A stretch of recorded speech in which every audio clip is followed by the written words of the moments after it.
Yüksek öğretim kurumları sınavının sonuçları açıklandı. Sınava giren bütün öğrencilerimiz ve ailelerine başarılı bir tercih dönemi geçirmelerini diliyoruz. Öğrencilerimize şunu söylemek istiyoruz.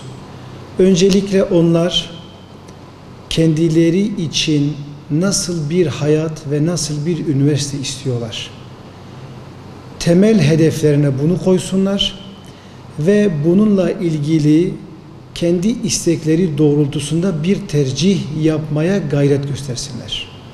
Türkiye'nin ekonomik şartlarını da göz önünde bulundurarak okumak istedikleri üniversite ve bölümlerle ilgili okul bilgilerini toplasınlar ve bu konuda bir ön hazırlık yapsınlar.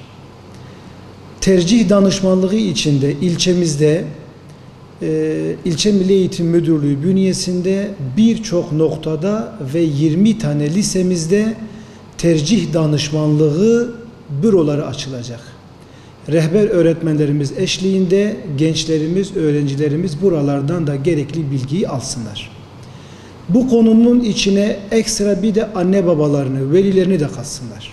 Beraberce otursunlar ve Türkiye'de kaçıncı sırada olduklarına da baksınlar.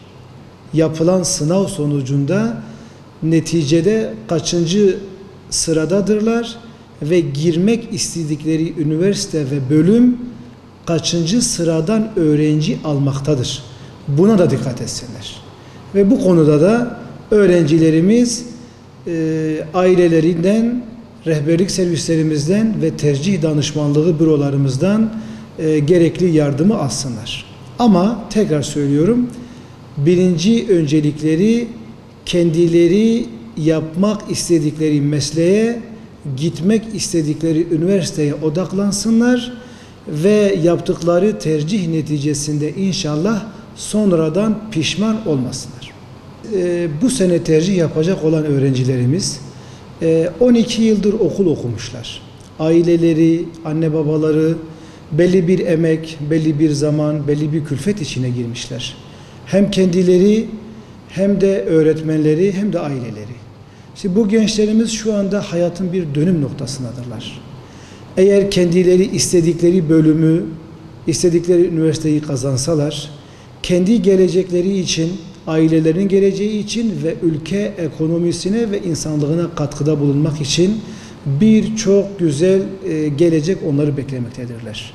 Bunun için gençlerimize tavsiyemiz şu: üniversite ve bölüm tercihi önemli bir konudur. Uzmanlık gerektiren bir bilgidir.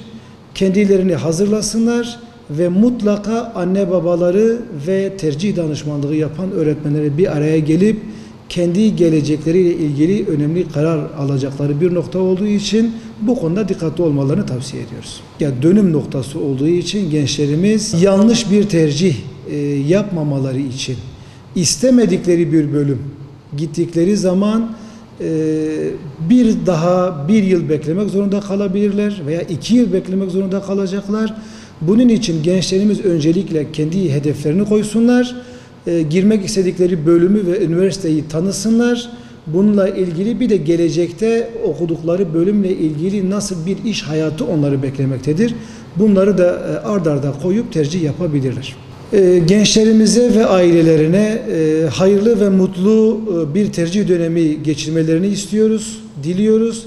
İnşallah bütün öğrencilerimiz istedikleri bölüme yerleşirler Gençlerimize hayırlı olsun diyoruz.